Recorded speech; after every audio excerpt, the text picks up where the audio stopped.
नमस्कार, स्वागत है आपका बुलेटिन में। आइए शुरू करते हैं देश दुनिया कोरोना अपडेट, मार्केट, बाजार, तमाम 40 खबरों के पावर पैक बुलेटिन को।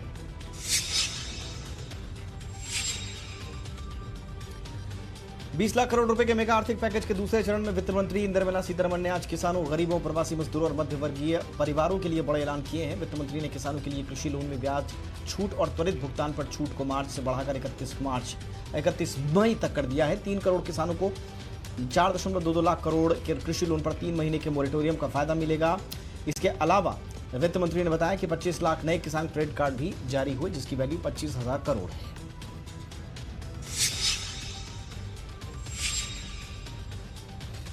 ग्रामीण भारत में किसानों के लिए सरकार बहुत कुछ कर रही है। वित्त मंत्री ने बताया कि मार्च अप्रैल के बीच 63 लाख लोन मंजूर हुए हैं, जो 86,600 करोड़ होते हैं। इस दौरान नाबार्ड की ओर से 29,500 करोड़ रुपए नाबार्ड की ओर से दिए गए, ताकि कोऑपरेटिव बैंक्स और रूरल बैंक्स आगे किसानों को कर्ज दे सकें। RIDF के जरिए मार्च में 4200 करोड़ रुपए की सहायता ग्रामीण इंफ्रास्ट्रक्चर को दी गई।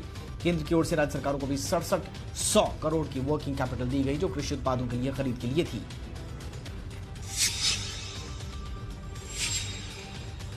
वित्त मंत्री ने गरीबी, शहरी गरीबी और में रह रहे और प्रवासी मजदूरों के लिए खास इंतजाम किए हैं। केंद्र सरकार ने राज्य सरकारों को SDRF के रिलीफ फंड का इस्तेमाल करने की इजाजत दी है। केंद्र की ओर से 11,000 करोड़ रुपए के लिए इसलिए दिए गए हैं। इसके अलावा लॉकडाउन के समय केंद्र सरकार ने प्रवासी मजदूरों के लिए शेल्टर होम्स में 3 टाइम का खाना दिया है। उन्होंने बताया कि 12,000 सेल्फ हेल्प ग्रुप ने 3 करोड़ मास्क और 1.2 लाख लीटर सैनिटाइजर बनाए। उन्होंने बताया कि 7200 सेल्फ हेल्प ग्रुप बनाए गए हैं, जो 15 मार्च से काम कर रहे हैं।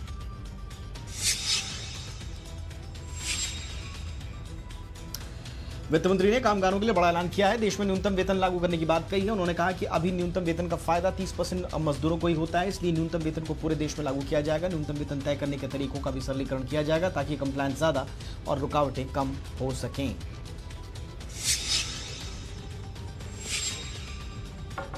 लॉकडाउन की स्थिति में फंसे प्रवासी मजदूरों के लिए वित्त मंत्री ने अगले 2 महीने तक फ्री अनाज देने का ऐलान किया है।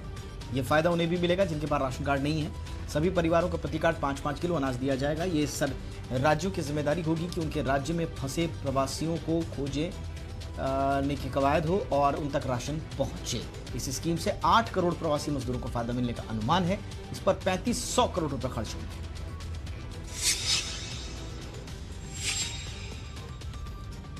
राशन कार्ड को लेकर वित्त मंत्री ने बड़े ऐलान किए हैं। राशन पोर्टेबिलिटी या 1 नेशन 1 राशन कार्ड, वित्त मंत्री ने बताया कि 1 नेशन 1 राशन कार्ड अगस्त से लागू होगा, जिसके जरिए एक राशन कार्ड से देश के किसी भी हिस्से में अनाज लिया जा सकेगा। 67 करोड़ लोग इसका लाभ उठा पाएंगे। मार्च 2021 तक स्कीम का कवरेज 100% हो जाएगा।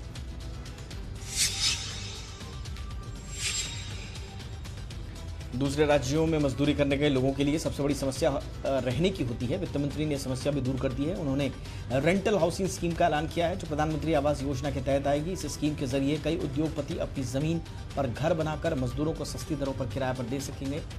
इसके लिए सरकार उद्योगपतियों को छूट भी देगी। इसके अलावा राज्यों की एजेंसियों को भी अपनी जमीन पर घर बनाने के लिए प्रोत्साहित किया जाएगा। PPP मॉडल के तहत घर बनाए जाएंगे।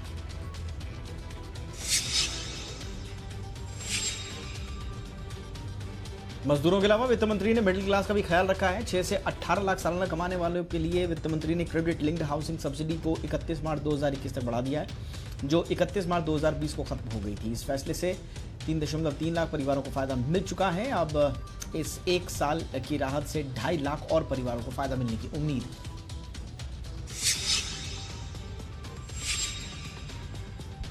वित्त मंत्री ने छोटे मोटे कारोबारियों को राहत देने का भी ध्यान रखा है। उन्होंने 1500 करोड़ रुपए के इंटरेस्ट सबवेंशन स्कीम का ऐलान किया है। शिशु लोन मुद्रा के तहत 50,000 से कम राशि के तहत लोन दिया जाता है। अब तक 1 करोड़ 62 लाख रुपए का लोन दिया जा चुका है। ब्याज में छूट का फायदा आगे 3 करोड़ लोगों का होगा, जो छोटा मोटा कारोबार करते हैं। उनके ब्याज पर अगले 12 महीने तक 2% की छूट मिलेगी।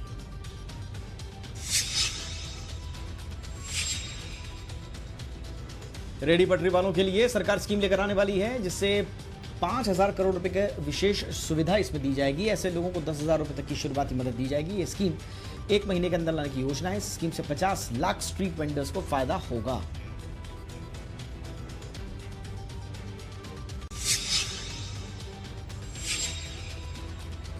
और आइए अब बिजनेस और कारोबार बाजार।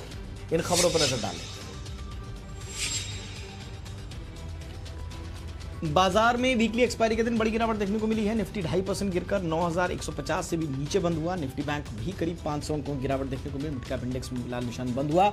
हालांकि आज यहां दबाव थोड़ा कम था। अंत में सेंसेक्स 886 और निफ्टी 241 अंक गिरकर बंद हुआ।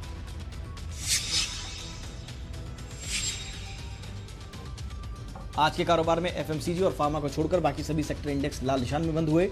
आईटी और मेटल शेयरों की तरफ से दबाव सबसे ज्यादा दिखा। निफ्टी में गिरने वाले टेक महिंद्रा, इंफोसिस, हिंडाल्को, एचडीएफसी रहे, जबकि चढ़ने वालों में भारतीय इंफ्रा, हीरो मोटो, जी एंटरटेनमेंट, एलएनटी रहे। आज फर्टिलाइजर शेयरों में भी हरियाली रही। बैंकिंग शेयरों में IndusInd, PNB, HDFC bank, ICICI bank सबसे ज्यादा टूटे।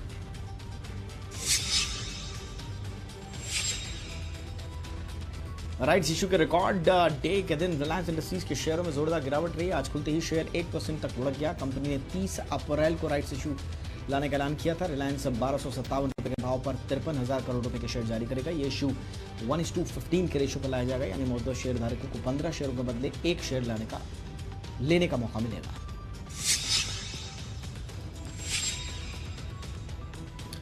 सोने चांदी में अच्छी तेजी के साथ कारोबार हो रहा है। एमसीएक्स पर सोना 250 रुपए से ज्यादा की मजबूती के साथ 46,200 रुपए के करीब पहुंच गया, जबकि चांदी भी 200 रुपए से ज्यादा की तेजी दिखी।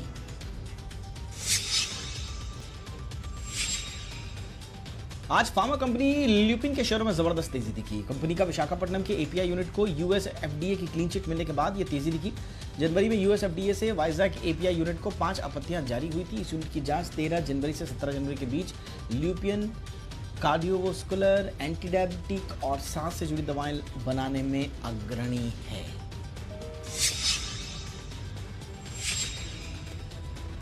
सिप्ला कल अपने मार्च तिमाही के नतीजे पेश करेगी। जी बिजनेस का अनुमान है कि मार्च तिमाही में अपना कंपनी का मुनाफा 2.7% चढ़कर 377 करोड़ रुपए होगा, जबकि आय में गिरावट देखी जा सकती है। कंपनी की आय करीब 1.5% गिरकर 4343 करोड़ रुपए हो सकती है। कंपनी के अमेरिकी कारोबार में 20% की गिरावट आने की आशंका है। कंपनी की ओर से इस तिमाही में कोई बड़ा लॉन्च नहीं हुआ, इसलिए तिमाही के आधार पर अमेरिका कारोबार से 6 से 7% के करीब गिरावट आने का अनुमान है।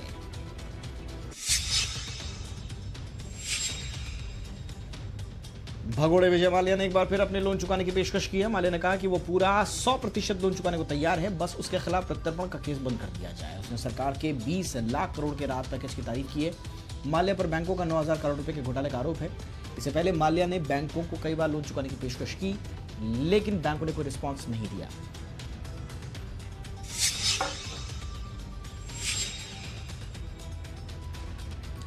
इंडिगो ने उन पायलटों के कॉन्ट्रैक्ट में बदलाव किया है जो फिलहाल ट्रेनिंग पर हैं। इंडिगो के कॉन्ट्रैक्ट में जो नई शर्तें जोड़ी गई हैं उसके मुताबिक रोस्टर में बदलाव के साथ ही सैलरी में भी 50% तक की कटौती हो सकती है।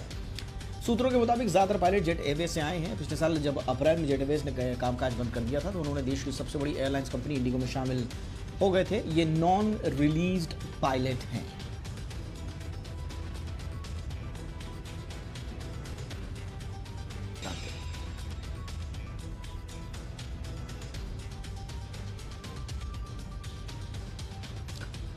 देश में कोरोना के अपडेट की बात करें तो इस आंकड़े में बढ़ोतरी लगातार होती जा रही है। ये आंकड़ा 78,000 को पार कर गया है। आज जारी आंकड़ों के मुताबिक अब देश में कुल 78,003 मरीज हैं। इनमें से 26,235 लोग ठीक हुए हैं। 2,549 लोग जान गंवा बैठे हैं। बीते 24 घंटे में 3,722 नए मामले सामने आए हैं। 134 मौतें हुई हैं। 1,894 मरीज इलाज के बाद ठीक हुए हैं। देश में अभी 49,219 एक्टिव केस हैं।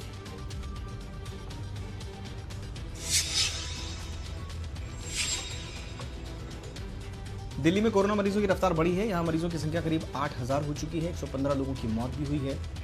बीते 24 घंटे में 359 मरीज ठीक हुए हैं और 20 की मौत हुई है। हालांकि 288 मरीज भी ठीक हुए हैं। 17 मई के बाद दिल्ली में क्या क्या खुलना चाहिए, इसको लेकर मुख्यमंत्री अरविंद केजरीवाल को 5 लाख से ज़्यादा सुझाव मिले हैं। इसमें मास्क न पहनने पर कड़ी कार्रवाई, ऑड इवन से दुकानों को खोलने का आइडिया शामिल है। दिल्ली के मुख्यमंत्री ने इन सुझावों की जानकारी देते हुए बताया कि अब केंद्र सरकार के ऊपर है कि वो दिल्ली को कितना छूट देते हैं।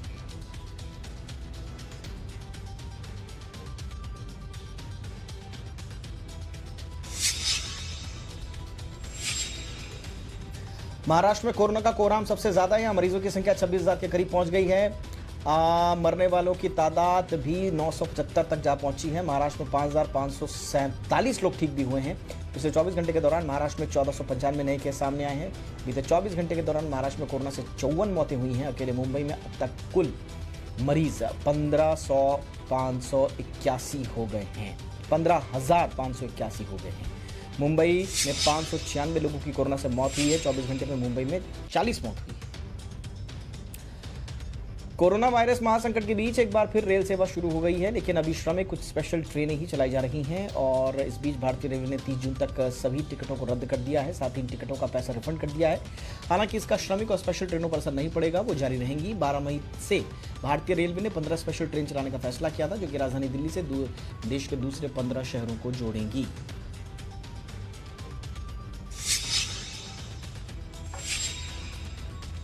कोरोना संकट के बीच लागू लॉकडाउन में ट्रेन यात्रियों के लिए IRCTC ने रेल टिकट बुक कराने के नियमों में बदलाव किया है। भारतीय रेलवे ने फैसला किया है कि स्पेशल ट्रेनों में आरक्षण के लिए भरे जाने वाले विवरण में यात्री के गंतव्य का पूरा पता भी लिया जाएगा, ताकि जरूरत पड़ने पर उससे तुरंत संपर्क साधा जा सके। कोरोना संक्रमण के बीच स्पेशल ट्रेनों में सफर कर रहे यात्रियों को अब अपना गंतव्य का पूरा पता बताना होगा। स्टेशन पर उतरने के बाद शहर के किस गली, किस गाँव, किस मकान में आपका ठिकाना होगा, ये पूरा ब्यौरा देना होगा।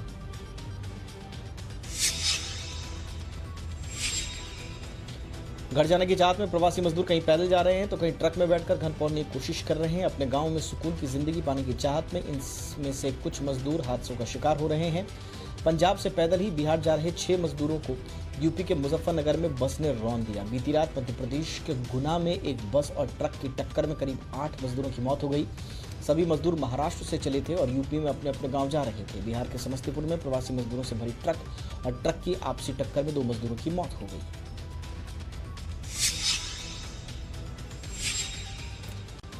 कोरोना संकट की इस घड़ी में पीएम मोदी ने लोकल से ग्लोबल मंत्र पर अमल शुरू हो गया। उत्तर प्रदेश के मुख्यमंत्री योगी आदित्यनाथ ने जॉब फेयर का उद्घाटन किया। सीएम योगी ने कहा, उत्तर प्रदेश में कई चीजें हैं जिनमें लोकल से ग्लोबल बनने की क्षमता है और सीएम योगी ने स्वदेशी उत्पादों को बनाने पर जोर दिया।